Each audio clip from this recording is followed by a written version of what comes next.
I signed the divorce papers for $5 million and didn't say a single word.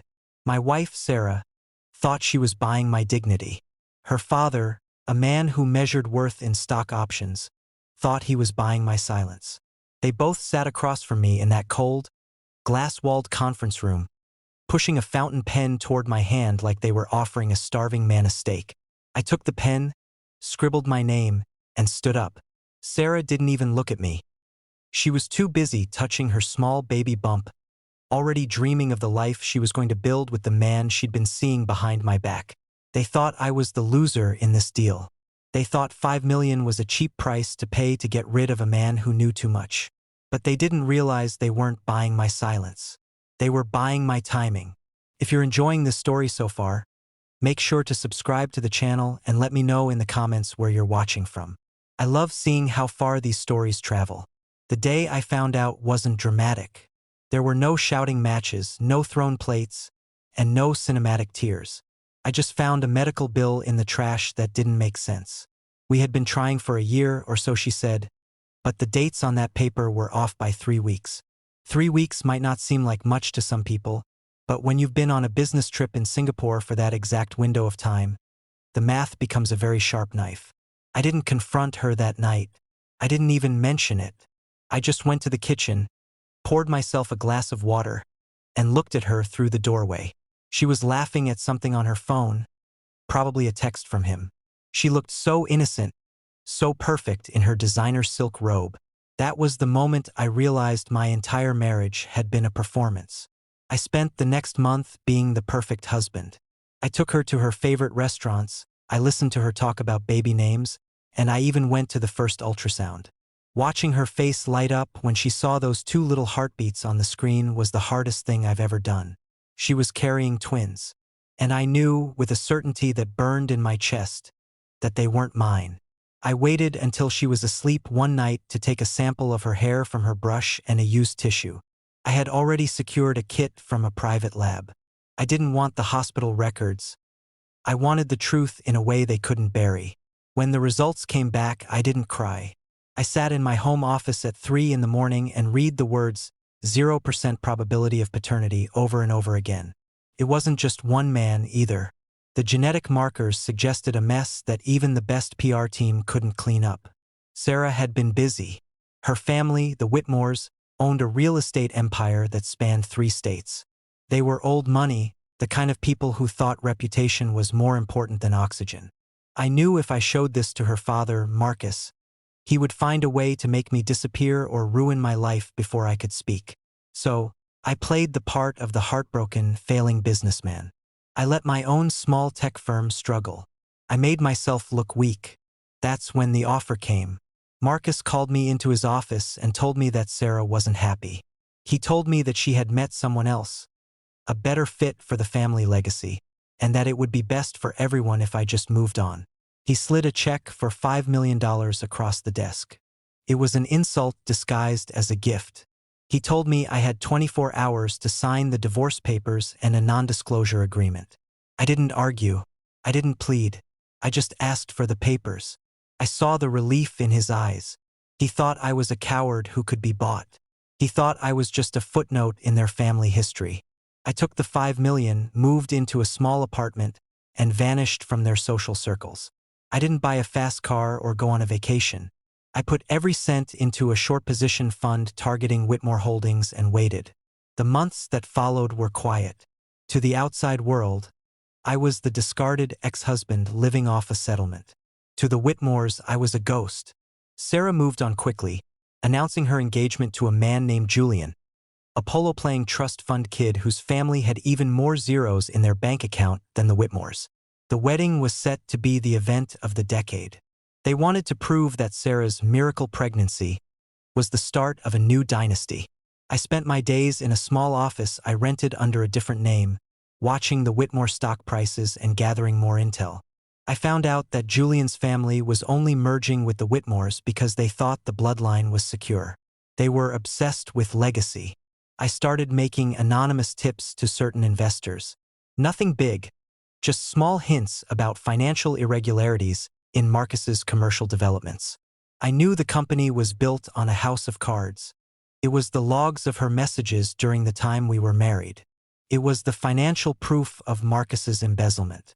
I had it all timed to the second. I knew the rehearsal dinner was when the unity speeches were made, when the two families would officially announce their merger. That was the moment of maximum vulnerability. I felt a strange sense of calm as the date neared.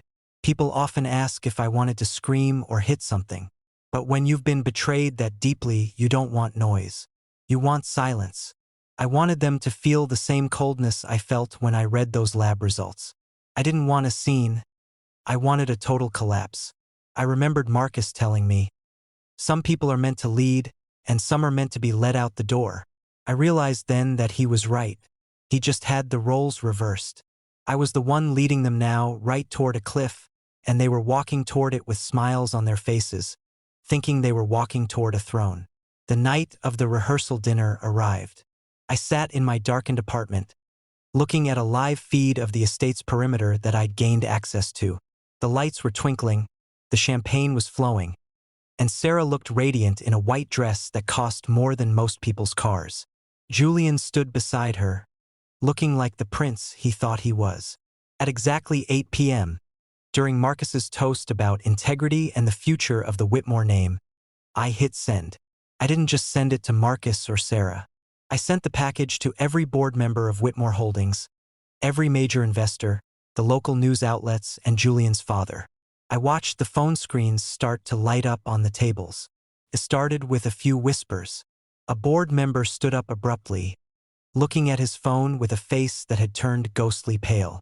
Then Julian's father pulled out his glasses, read for a few seconds, and his face went from pale to a deep, angry purple. He looked at Sarah, then at Marcus. The music was still playing, but the atmosphere had shifted from celebratory to poisonous. I could see Sarah's face change as she realized something was wrong. She reached for her phone, which was sitting on the table. When she opened the file, she didn't just gasp. She screamed. It was a high, thin sound that cut through the music like a razor. The DNA test results were projected on the giant screen behind the head table, replacing the slideshow of happy couple photos. My hacker had done a beautiful job. There it was, in giant letters, 0% paternity. And right next to it, the photos of Sarah and her various flings, time-stamped and undeniable. The silence that followed her scream was the loudest thing I've ever heard. Julian didn't even look at her. He looked at the screen, looked at his father, and then he did something I didn't expect. He didn't yell. He just turned around and walked out of the tent, leaving Sarah standing there alone in her expensive dress. The chaos that followed was beautiful in its precision. Julian's father stood up and announced, right there in front of everyone, that the merger was off and he would be calling his lawyers to claw back every cent of his investment. The investors were panicking, calling their brokers right there at the dinner tables. Marcus tried to grab the microphone, tried to tell everyone it was a prank, a deep fake, a lie. But the financial documents started hitting the board members' phones too. The embezzlement was out. The reputation they had spent 40 years building was gone in 40 minutes. I sat back and took a sip of water. I didn't feel happy. I just felt finished. The next morning, the Whitmore Holdings stock didn't just dip.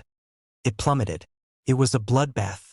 Investors were jumping ship so fast they were practically tripping over each other. The board of directors held an emergency meeting to oust Marcus, but the damage was done. The company was toxic. No one wanted to touch it. That's when I stepped back into the light. I didn't go as the ex-husband. I went as the head of a new investment group I had quietly formed using the $5 million and the backing of several silent partners who hated Marcus as much as I did. I walked into that same conference room where I had signed the divorce papers. The room looked the same, but the people inside were broken. Marcus looked 10 years older. He was slumped in his chair, staring at a stack of legal threats. Sarah wasn't there. I heard she had checked into a private clinic to hide from the press. I sat down in the same chair I had occupied months before. This time, I didn't wait for them to push a pen toward me. I pushed a contract toward Marcus. "I'm buying the company," I said. "Every share, every debt, every asset. For 10 cents on the dollar." Marcus looked at me with pure hatred. "You did this," he hissed. "You ruined my daughter. You ruined my life." I didn't blink. "I didn't ruin anything, Marcus. I just stopped helping you hide the truth."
"You cheated your employees.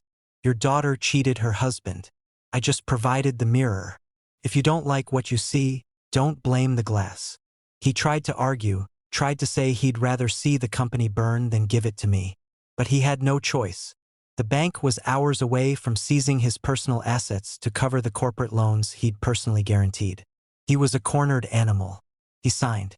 As he handed the pen back, I leaned in and whispered, "You told me you didn't buy my silence.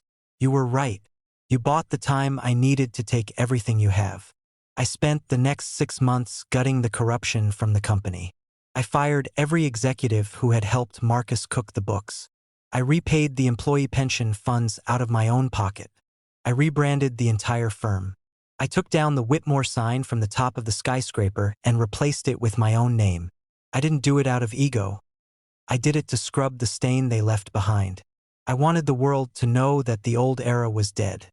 The weak man they thought they'd cast aside was now the one who held their future in his hands. And I wasn't going to be as generous as they were. A year has passed since that night at the rehearsal dinner. My company is now more successful than Whitmore Holdings ever was. We focus on ethical development and transparency. I found that when you don't have to spend half your time hiding lies, You have a lot more energy to actually build things. I occasionally hear news about the family. Marcus is tied up in endless lawsuits and living in a small condo, a far cry from his estate. Sarah is living in another country, trying to raise her twins away from the cameras. I heard she tried to reach out to me once, asking for help, but I didn't even open the email. Some doors are meant to stay locked. I went for a walk the other day past the old estate. It's been sold to a developer who's turning it into a public park. I like that. Something that was once a monument to greed and secrets is now a place where kids can play. I sat on a bench and watched the sunset, the same kind of sunset that was supposed to witness Sarah's second wedding. I didn't feel any bitterness. I didn't feel the need for more revenge. I realized that the best part of winning wasn't seeing them lose. It was the fact that I no longer had to think about them at all. I had outgrown the shadow they tried to cast over me. I learned a valuable lesson through all of this. Power isn't about how much money you can throw around or how many people you can intimidate. Real power is the ability to walk away from a bad situation with your head held high, knowing that the truth is a slow-burning fuse. They thought they were the masters of the game, but they didn't realize I wasn't even playing their game. I was building a new one. I don't shout when I lose, and I don't brag when I win. I just do the work. And as I looked at my name on the building in the distance, I knew I had done exactly what I set out to do. Now, when I sign papers, they aren't for divorce or silence. They're for new hospitals, for community centers, and for businesses that actually care about people. The $5 million was the best investment Marcus Whitmore ever made, though not for the reasons he thought. He bought himself a front-row seat to his own downfall, and he bought me the foundation for a life he could never understand. I'm not a loser anymore. I'm not the ex-husband. I'm the man who survived their best shot and came back stronger. And that is the most satisfying revenge of all. I want to hear your take. What do you think about everything that just happened? And where in the world are you watching from? Leave a comment and jump into the next story.